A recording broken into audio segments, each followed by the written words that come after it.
Bonjour tout le monde. Alors, avant qu'on regarde la parole de Dieu, j'aimerais vous poser une question. Est-ce que c'est là que vous êtes déjà arrivé que vous soyez sollicité au téléphone? Il y a à peu près quelques semaines de cela, on a sonné chez moi, j'ai répondu. C'était une madame qui a dit ceci. « Bonjour, Monsieur Pierre, vous êtes l'heureux élu pour assister gratuitement à une séance par une médium qui va vous dire votre avenir pour 2017. Avec l'agencement des planètes et votre numéro de téléphone et votre adresse et votre numéro de carte de crédit. » Cette partie-là, c'est moi qui l'ai rajoutée. Mais vous voyez le genre. Qu'est-ce que j'ai fait? Je l'ai arrêté. J'ai dit, Madame, je n'ai pas besoin de connaître mon avenir parce que mon avenir est dans un Dieu qui est souverain et qui dirige l'histoire et ma destinée est entre ses mains. D'ailleurs, vous savez, je sais la question la plus importante pour mon avenir. Qu'est-ce qu'il y a après la mort? Et vous savez quoi? Je peux même vous dire qu'est-ce qui va arriver après la mort en ce qui vous concerne, et je vais vous le dire gratuitement, et tout va dépendre de qu'est-ce que vous allez répondre à la question que je vais vous poser. Alors, vous savez qu'est-ce qu'elle a dit? Silence. Alors, je continue. J'ai dit, la parole de Dieu dit que si tu mets ta confiance en Jésus, tu as la vie éternelle dès à présent. Mais si tu rejettes ce que Jésus a fait pour toi, bien la colère de Dieu demeure sur toi et tu es séparé pour toujours. Et vous savez qu'est-ce qu'elle a fait? Elle m'a raccroché. Quel culot. Elle m'appelle et puis elle raccroche. Mais il n'en demeure pas moins que qu'est-ce que je lui ai dit? Tout ce qu'on va parler ce matin dans le livre d'Habakkuk.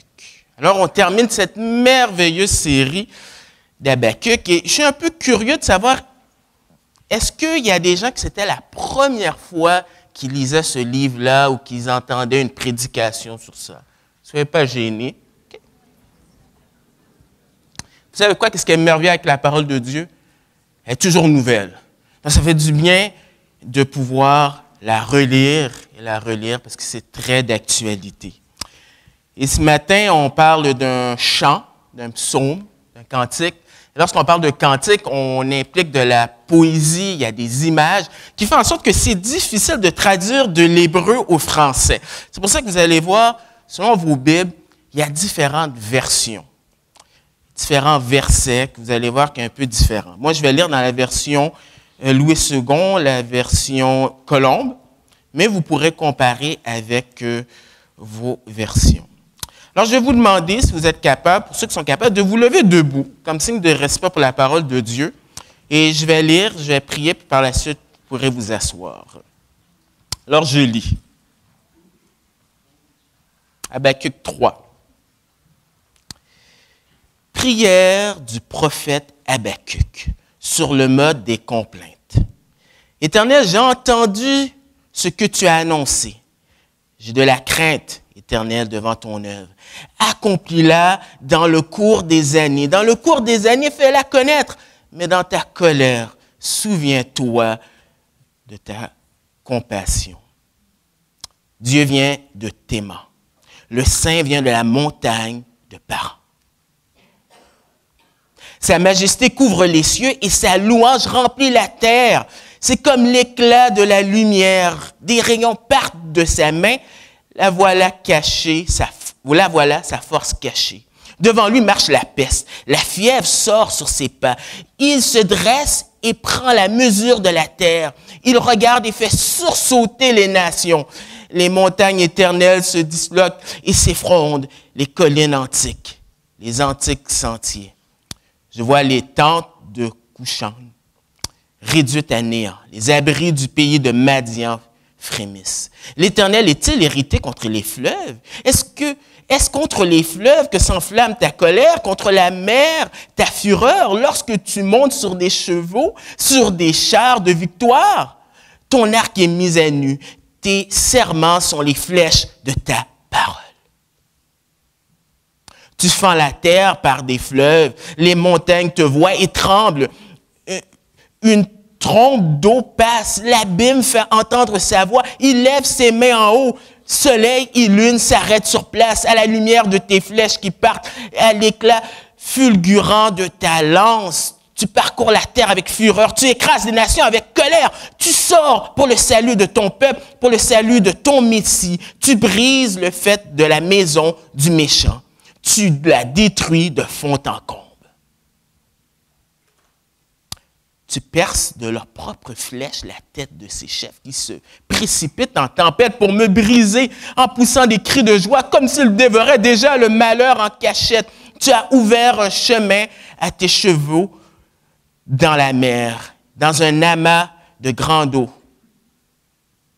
J'ai entendu et mes entrailles ont frémi.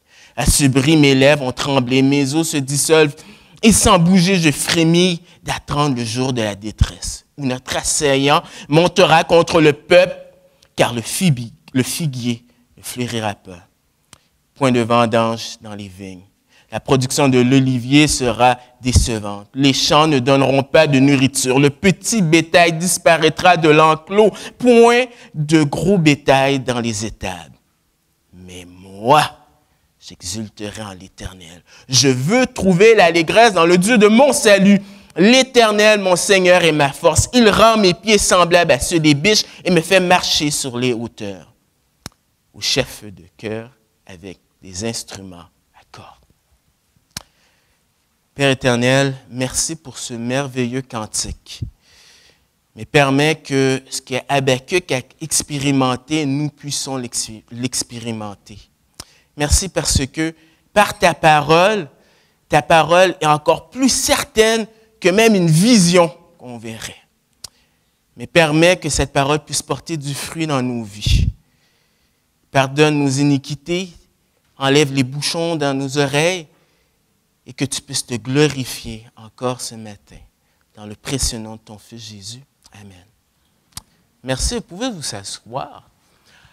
Alors ce matin, j'ai décidé d'intituler mon message « Un hymne au Dieu souverain de l'histoire ». Alors un hymne, un cantique au Dieu souverain de l'histoire. Et j'aimerais voir avec vous 4 points qui tournent alentour de ce thème. Le premier point qu'on va voir, c'est une introduction à cet hymne. On va donner des préliminaires pour bien comprendre ce cantique. Alors on voit ça au verset 1, au verset 19d.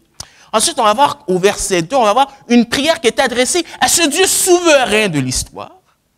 Ensuite, au verset 3 jusqu'au verset 15, on va voir la vision qu'Habakkuk a eue de ce Dieu souverain de l'histoire. Au verset 16 à 19, on va voir la réponse d'Habakkuk à ce Dieu souverain de l'histoire.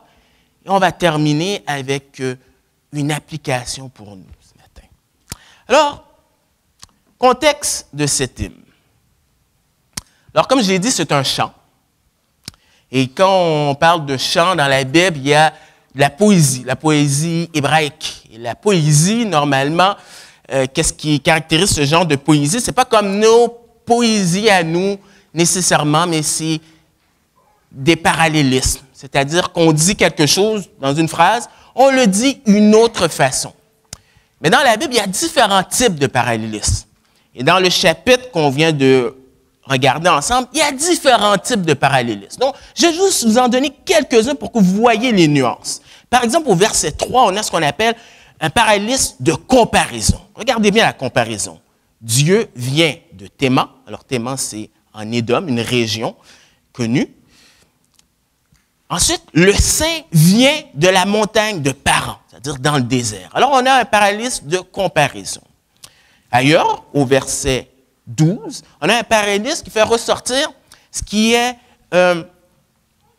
des synonymes. Tu parcours la terre avec fureur.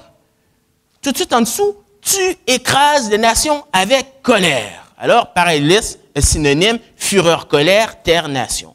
Et au verset 19, on a un parallélisme qui fait ressortir une image, une figure.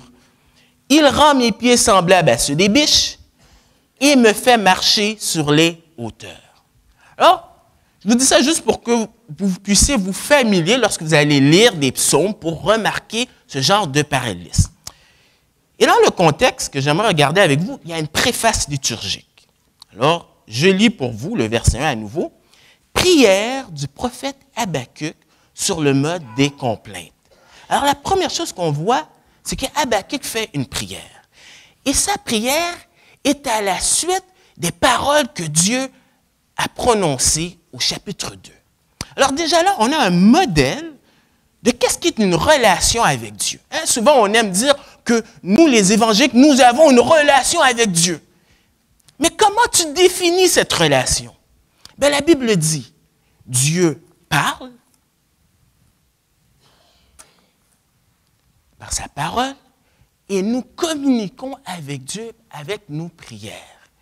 Et plus tu développes et tu médites la parole de Dieu, plus ta vie de prière sera profonde parce que tu vas puiser de cette relation quand Dieu te parle.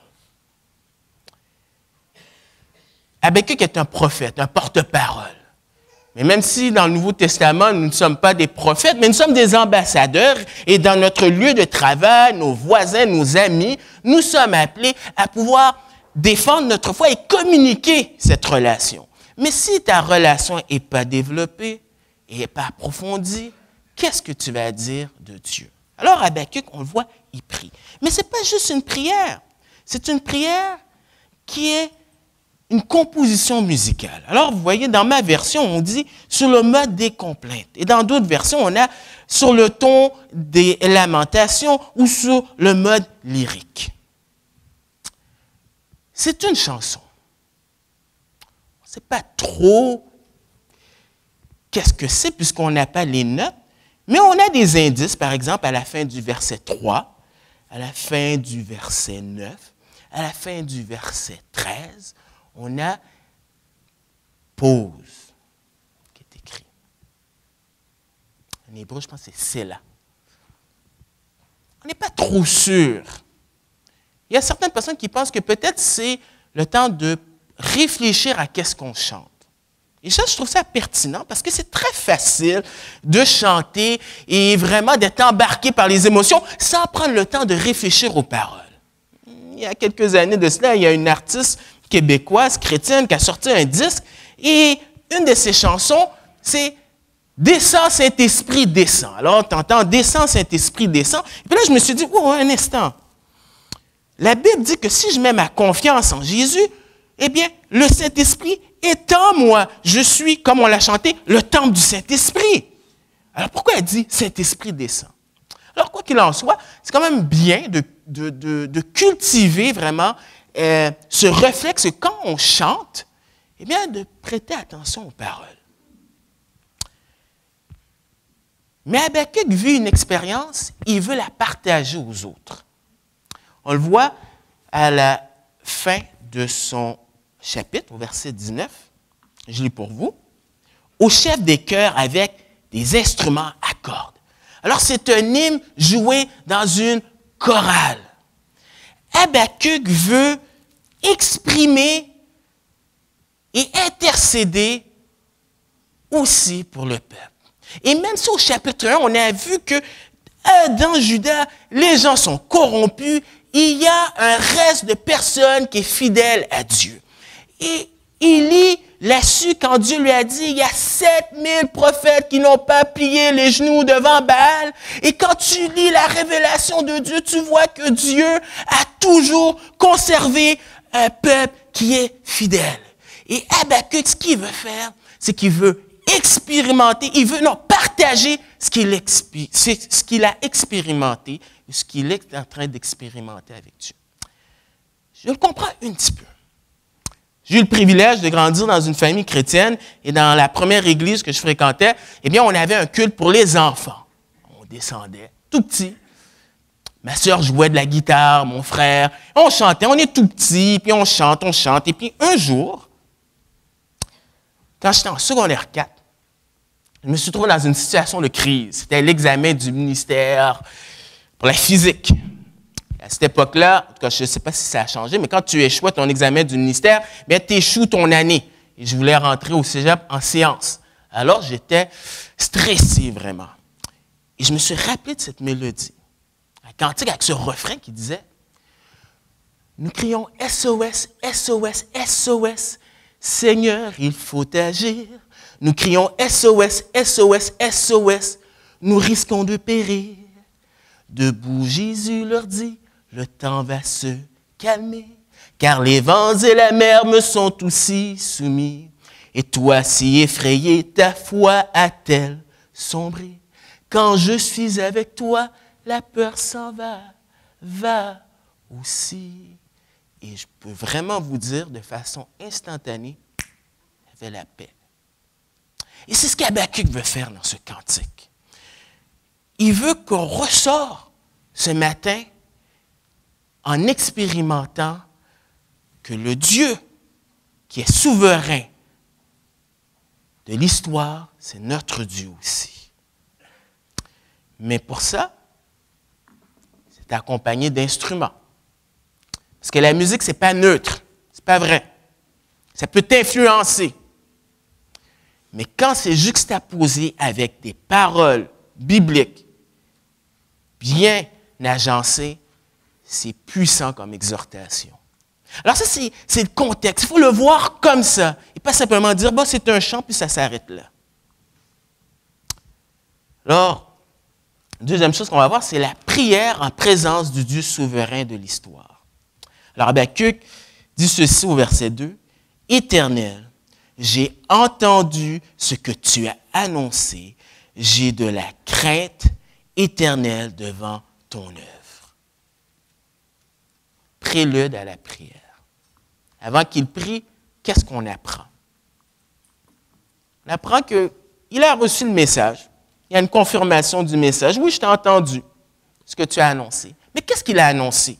On va voir au chapitre 2, verset 1, Habakkuk dit, « Je vais prendre mon tour de garde, je vais me tenir sur le rempart, je vais guetter pour voir ce qu'il me dira et ce que je répliquerai au sujet de mes doléances. » Au verset 2, Dieu commence à parler. « L'Éternel me répondit en ces termes. » Et le chapitre 2, on peut dire qu'il peut être divisé en 3 sections. Du verset 3 et 4, on a une certitude de la vision, de qu'est-ce que Dieu va annoncer. Du verset 4 et 5, on voit le contraste entre celui qui a la foi et celui qui est arrogant. Et ensuite, du verset 6 jusqu'au verset 20, on a les 7 malheurs que Dieu déclare sur les Babyloniens. Et la réaction ou la conséquence de qu'est-ce qu'Habakkuk a entendu, il dit, j'ai de la crainte. Et lorsqu'on parle de crainte ici, on ne parle pas de phobie, mais on parle d'une révérence, d'un respect pour Dieu. Parce que à travers ce qu'il a entendu, on peut voir que Dieu juge le péché. Il est juste, il est souverain, il contrôle l'histoire, il est omnipotent, il aime son peuple, il est omniscient, etc., etc.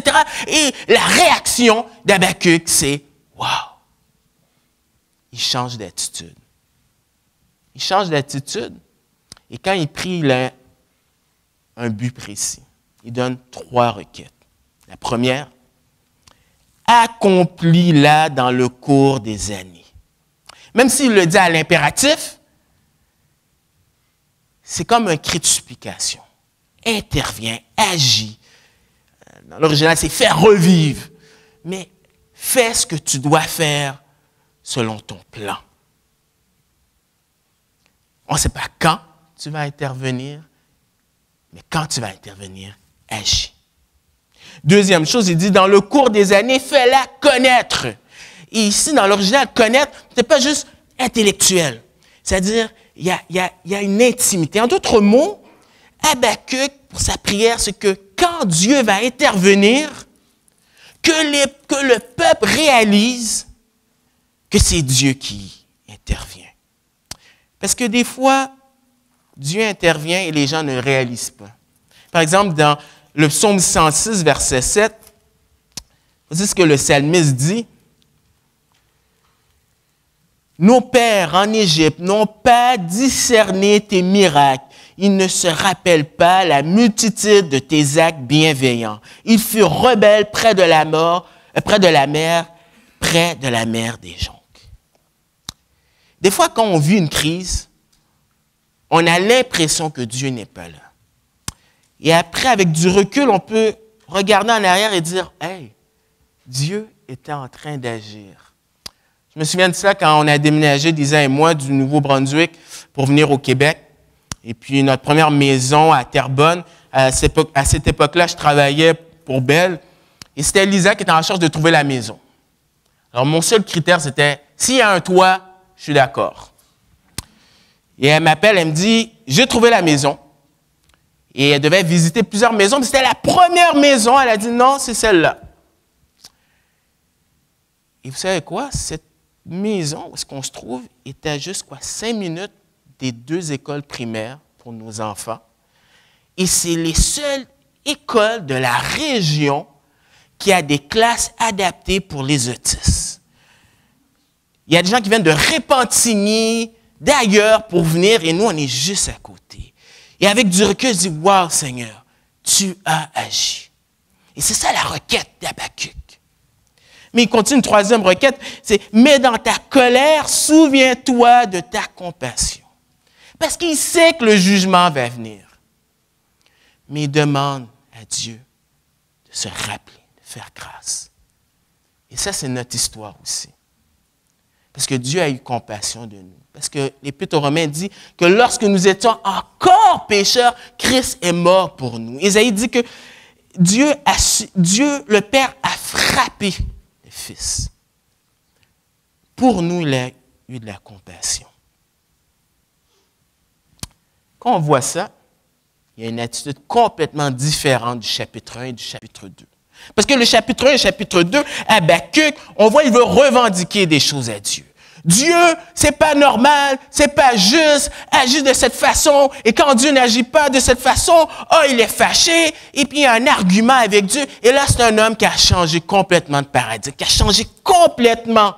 Il ne dit même pas, « Oh Seigneur, on ne mérite pas ça, on est le peuple de Dieu. » Il ne dit rien, il change d'attitude. C'est ça l'effet de la parole de Dieu. Ce n'est pas un livre comme les autres. C'est inspiré par Dieu. Ça transforme les gens. Ça transforme ta façon de raisonner. Tu n'es plus la même personne. Et cet homme-là a changé complètement d'attitude. Mais ça ne s'arrête pas là. Il voit quelque chose. Il voit la vision du Dieu souverain de l'histoire. Du verset 3 jusqu'au verset 15. Je ne sais pas si vous connaissez ce livre de A.W. Tozer, The Knowledge of the Holy.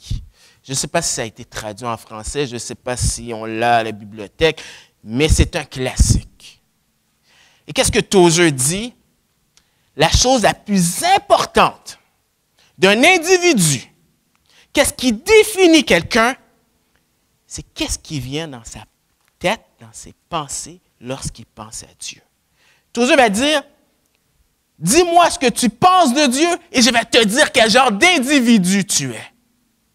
C'est le moteur qui fait avancer ton véhicule, c'est la boussole qui te permet de diriger un bateau. Ça a un impact dans toute ta vie. Ça a un impact sur comment tu adores Dieu, ça a un impact comment tu évangélises, ça a un impact de comment tu vois l'Église, ça a un impact comment tu vois la famille, le mariage, le travail, tes relations, tout.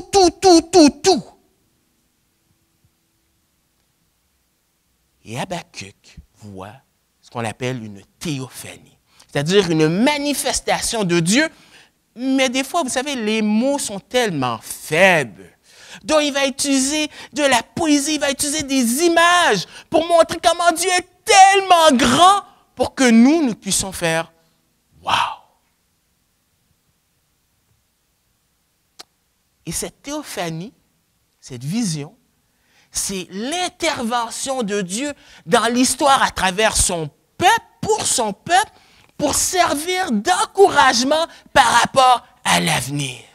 Donc, si Dieu est capable de faire des choses par le passé, par conséquent, il peut m'aider dans l'avenir. Et dans sa vision, il commence par la grandeur de sa venue majestueuse. Un peu comme le soleil qui se lève et qui vient. Et il va faire une description. Je ne vais pas m'attarder sur chaque détail, mais c'est sûr que dans cette vision, il relate des événements dans l'histoire. L'Exode, Deutéronome, l'histoire de Josué. Un juif connaissait et comprenait cela. Nous ne sommes pas juifs. Mais c'est une bonne leçon pour nous de pouvoir apprendre l'Ancien Testament. Pour qu'on soit vraiment familier avec l'Ancien Testament, pour qu'on puisse mieux apprécier le Nouveau Testament. Alors, dans sa description, première chose, il dit « Dieu vient de Théman ». Dans l'original, Dieu, c'est Eloah. Pas Elohim, Eloah. La racine « El », qui veut dire Dieu. Et pourquoi je vous dis ça? C'est parce que c'est souvent associé avec la force. Et la dernière fois qu'Habakkuk parle de Eloah, c'est dans le chapitre 1, verset 11, lorsqu'il parle de Babyloniens. Il dit « Puisse son ardeur se renouvelle, il passe et se rend coupable, sa force à lui, voilà son Eloah, son Dieu. » Et là, il y a quelque chose d'extraordinaire que Dieu est en train de faire. Vous savez, lorsqu'on étudie un livre de la Bible, c'est sûr que il faut lire verset par verset pour avoir le contexte. Mais des fois, il faut reculer pour voir une vue d'ensemble. Parce que qu'est-ce que cette vision fait du verset 3 au verset 15? Si on la met en juxtaposition avec le verset 5 à 11, de 6 à 11 des Babyloniens, eh bien, j'ai noté qu'il y a des choses qui sont similaires. Et que ce n'est pas un hasard. Hein? Dieu fait bien les choses. Alors, vous ne croirez pas, là, je l'avais écrit puis je ne le trouve plus, mais je vais quand même vous dire OK. Des choses similaires. Les deux parlent d'une description militaire. Les deux utilisent les mêmes verbes pour décrire l'avancement. Un, c'est l'avancement humain, l'autre, c'est l'avancement divin. Les deux parlent de dévorer. Les deux indiquent l'emplacement géographique de leur départ. Et les deux, la description de la vision de Dieu est 2 fois plus longue que la description qu'il fait des Babyloniens. Alors pourquoi il fait ça?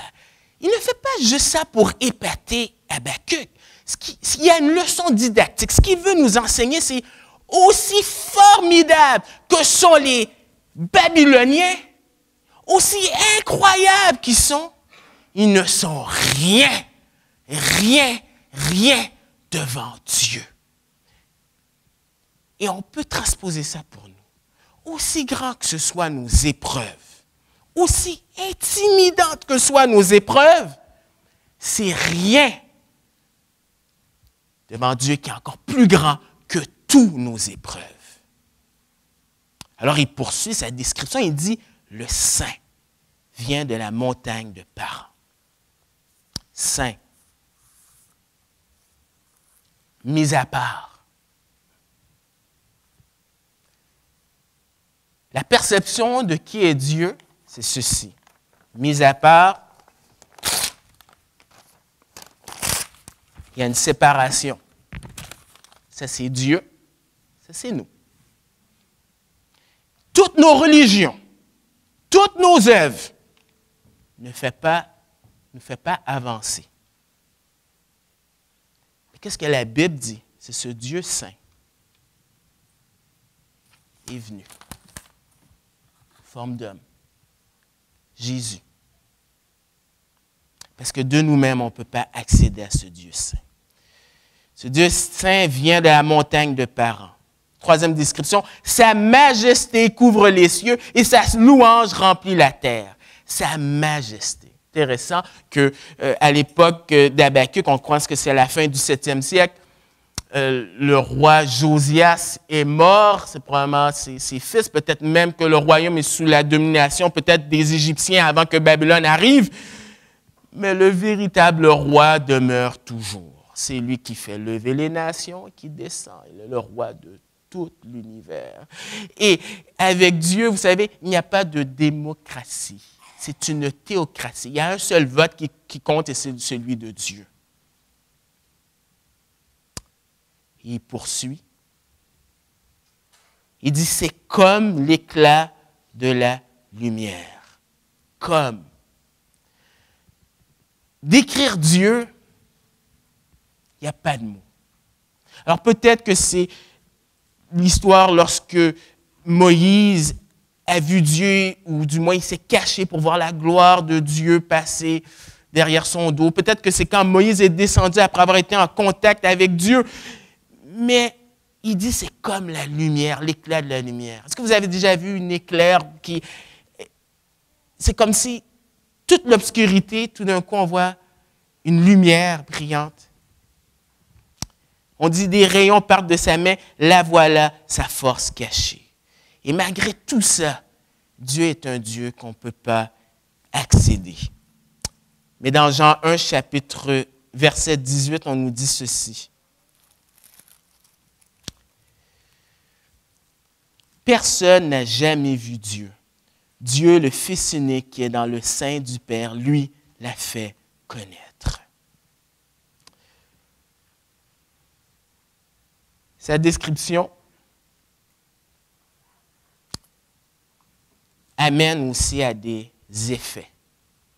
Versets 5 à 7, des effets sur la nature, des effets sur les nations.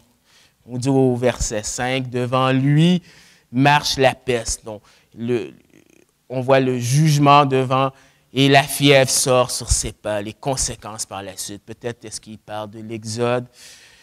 Au verset 6, il se dresse pendant la mesure de la terre. Il regarde et fait sursauter les nations. Les montagnes éternelles se disloquent et s'effondrent, les collines antiques, les antiques sentiers. Les montagnes sont souvent décrites comme quelque chose d'éternel. Qu'est-ce qui peut déplacer une montagne? Et devant Dieu, ce qui semble être éternel n'est rien du tout devant ce Dieu qui est éternel. Quel contraste avec les idoles. Dans le chapitre 2, verset 18, on nous dit « À quoi sert une statue pour que l'artisan la taille, une image de métal fondu, enseignant le mensonge pour que l'artisan qui l'a façonnée se confie en elle au point de fabriquer des faux dieux muets.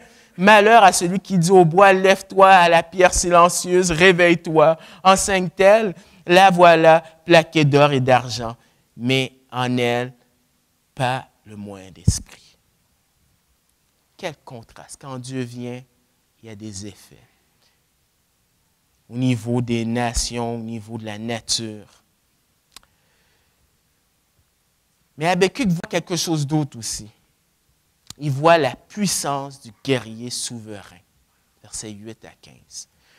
Une fois, j'étais dans l'autobus, puis un chauffeur d'autobus, on discutait, puis il me disait « Ah, Dieu, tu sais, moi, la Bible, là, Dieu, là, avec une barbe, là, dans le ciel, là, je ne crois pas. » Puis j'ai dit « Vous savez quoi? Vous avez entièrement raison, parce que Dieu ne se révèle pas comme ça.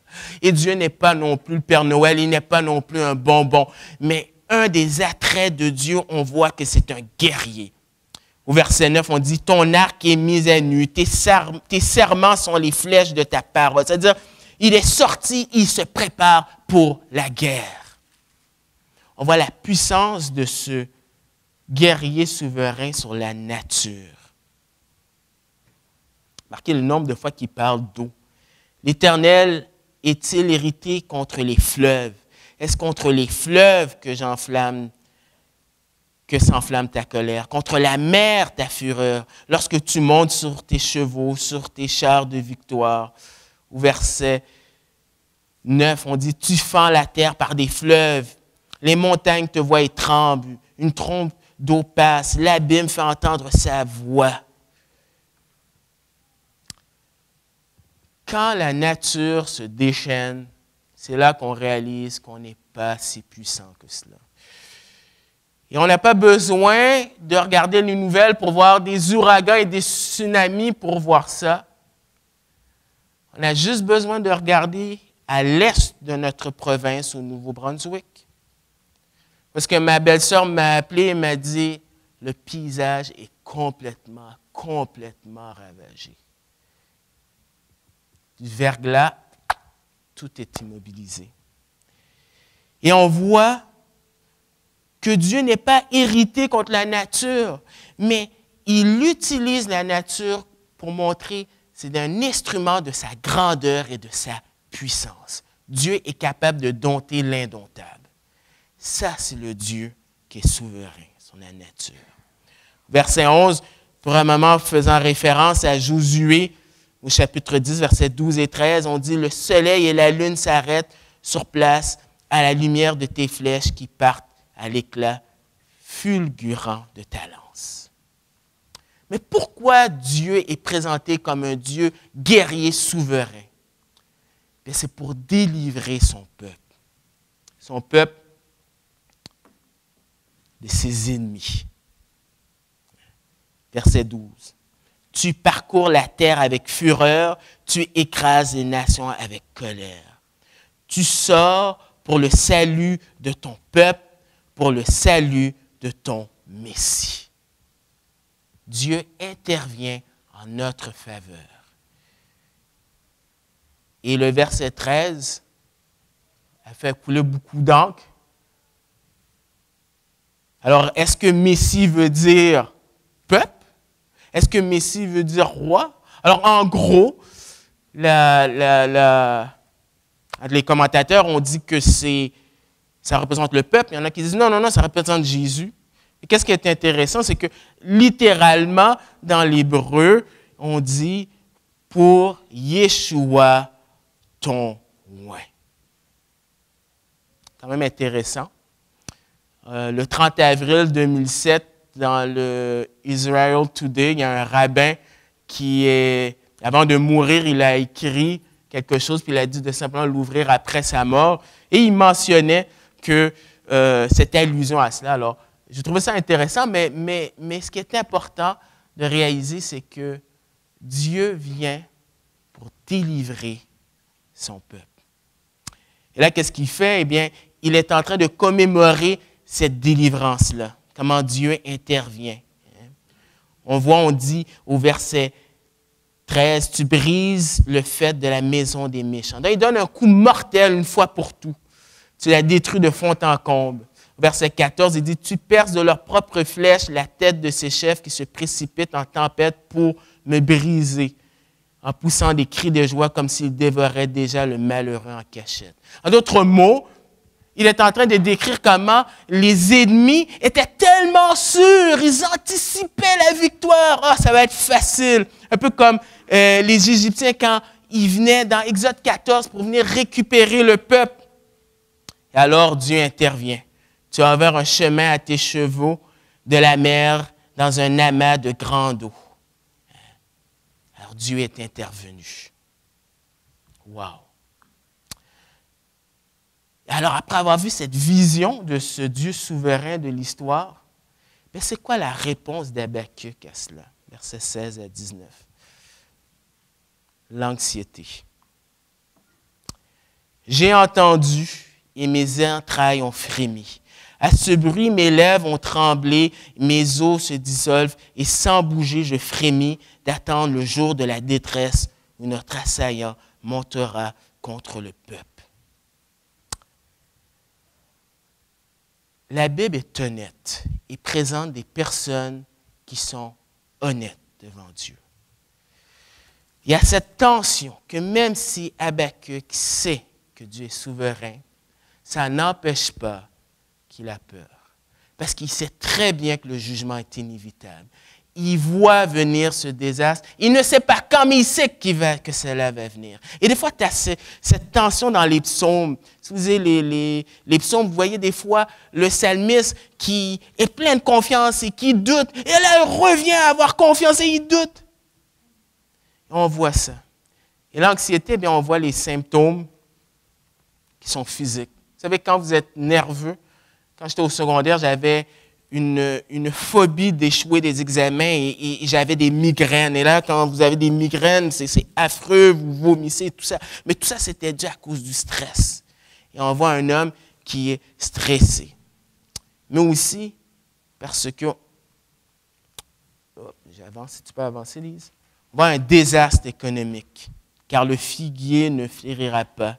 Point de vendange dans les vignes. La production de l'olivier sera décevante. Les champs ne donneront pas de nourriture. Le petit bétail disparaîtra de l'enclos. Point de gros bétail dans les étables. Et nous, on peut lire ça et dire, bof. Mais imaginez une tempête de verglas, comme il y en a eu en 96, je pense. Oh boy, vous vous souvenez, hein? Là, les gens, au début, c'est cool, hein, une journée, deux. Là, tout d'un coup, l'électricité, là, ça ne fonctionne pas, puis il commence à faire moins 30. Et là, si ça commence à toucher au niveau de l'eau potable, et là, on est rendu à l'âge de pierre, et là, tout d'un coup, là, tout ce qu'on mettait notre confiance est ébranlé. Et Habakkuk va voir, ou du moins il ne va pas voir, mais il sait que quand les Chaldéens vont venir, ils vont tout ravager. Lisez le livre de Lamentations, c'est horrible. Viol, enfants tués, emmenés en déportation. C'est un désastre qui est horrible. Et tout ton fondement est ébranlé. Vous savez quoi? C'est quand tout est ébranlé, quand tout est brisé, quand on est à terre, que c'est là qu'on peut commencer à regarder en haut. Et sa réponse, c'est le triomphe de sa foi. Qu'est-ce qu'il fait?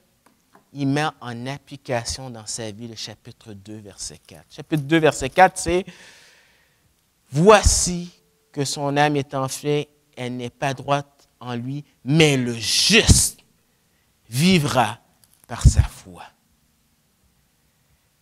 Il y a un moment donné dans ta vie, là, que ce n'est plus de la théorie. Est-ce que ce Dieu qui est souverain, tu le crois ou tu ne le crois pas? Mais pour appliquer ça, pour faire confiance à Dieu, ça se développe. C'est-à-dire, si tu ne connais pas Dieu, si tu ne lis pas la parole de Dieu, comment peux-tu prendre les promesses de Dieu et les appliquer dans ta vie? C'est pour ça que c'est tellement important de méditer la Bible, de méditer. Parce que tu ne sais pas quand la tempête va venir. Mais laisse-moi te dire que quand la tempête va venir, ce n'est pas là que tu vas dire « Béni soit l'Éternel, toutes choses concourent au bien de ceux qui aiment Dieu ». Si tu n'as pas eu l'habitude de cultiver les promesses de Dieu. C'est pour ça que c'est tellement important, avant que la tempête arrive, de puiser, de développer ce mécanisme, d'aller chercher, OK, quelle parole ou quelle situation s'applique dans ma vie? Quelles sont les promesses de Dieu dans ma vie pour telle ou telle situation? Et Habakkuk décide de s'accrocher sur ce Dieu qui est souverain. Et il y a des conséquences à ça. Versets 18 à 19. Ce n'est pas de la pensée positive qui peut faire ça. Le monde, lorsqu'on vit des crises, on essaie de trouver des façons. Il y en a qui essaient de fuir, de nier les problèmes. Il y en a qui prennent la drogue. On a plein de mécanismes. Mais quand tu as le mécanisme de t'accrocher sur les promesses de Dieu, il y a des résultats que tous les autres artifices ne peuvent pas faire. Le voici. Mais moi, j'exulterai en l'Éternel. Je veux trouver l'allégresse dans le Dieu de mon salut. La joie de l'esprit. L'Éternel est ma joie et ma force. Verset 19, l'Éternel, mon Seigneur, est ma force. Il rend mes pieds semblables à ceux des biches et me fait marcher sur les hauteurs. malgré l'opposition, par la grâce de Dieu, Habakkuk réussit à être élevé par-dessus cela. Et c'est ce qu'il veut communiquer au reste, et c'est ce qu'il veut communiquer à nous. Donc, en conclusion, on a vu la prière à ce Dieu qui est souverain, la vision de ce Dieu qui est souverain. Et c'est quoi les applications? Il y aura beaucoup d'applications, mais dans ce livre, de ces 3 chapitres, qu'est-ce qu'on peut ressortir? Faisons confiance à Dieu.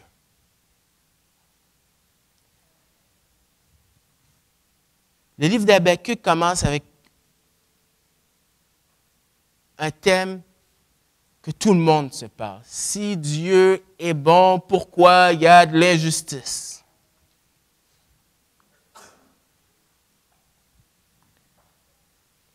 Et ce genre de questions, peut-être on ne le pense pas lorsque tout va bien. Mais à un moment donné, ça frappe personnellement, et c'est lorsqu'on nous sommes éprouvés que là, le doute vient. Dieu a-t-il réellement dit? Dieu est-il souverain? Dieu est-il vraiment en contrôle?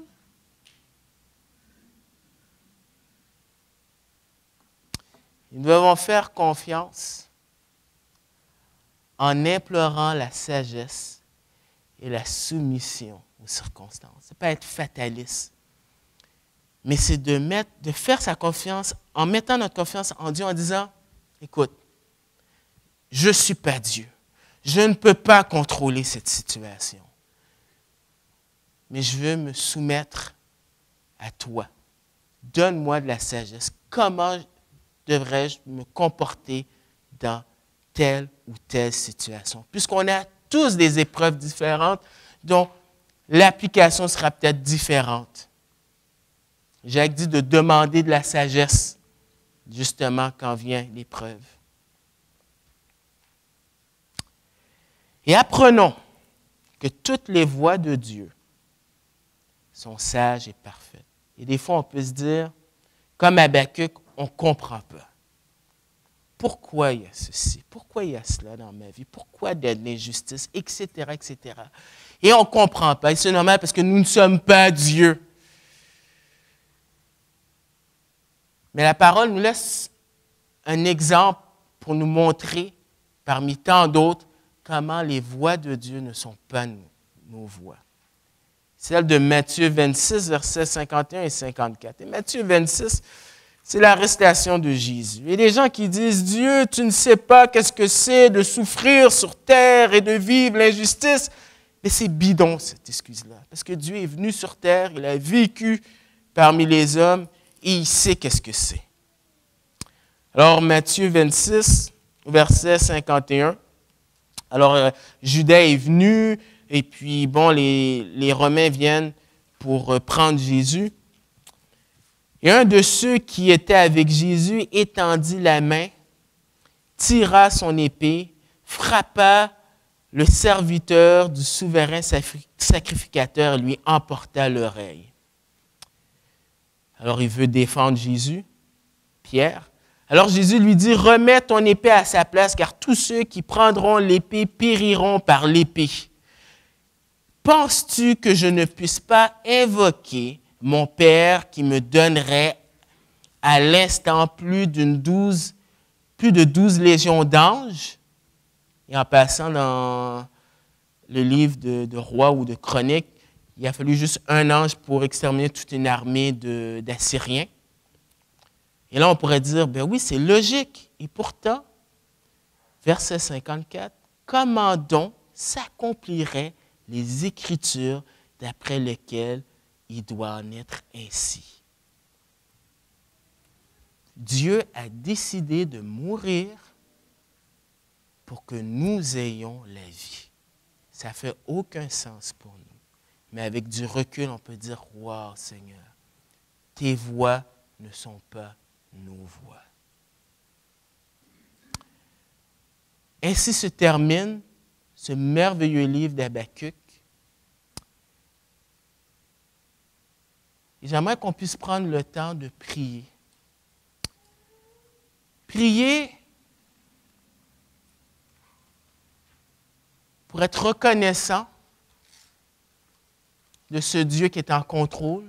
Prier pour que Dieu nous donne la force lorsqu'on vit des épreuves. Prier pour que Dieu nous donne de la sagesse lorsqu'il y a des questionnements qu'on ne sait pas pourquoi.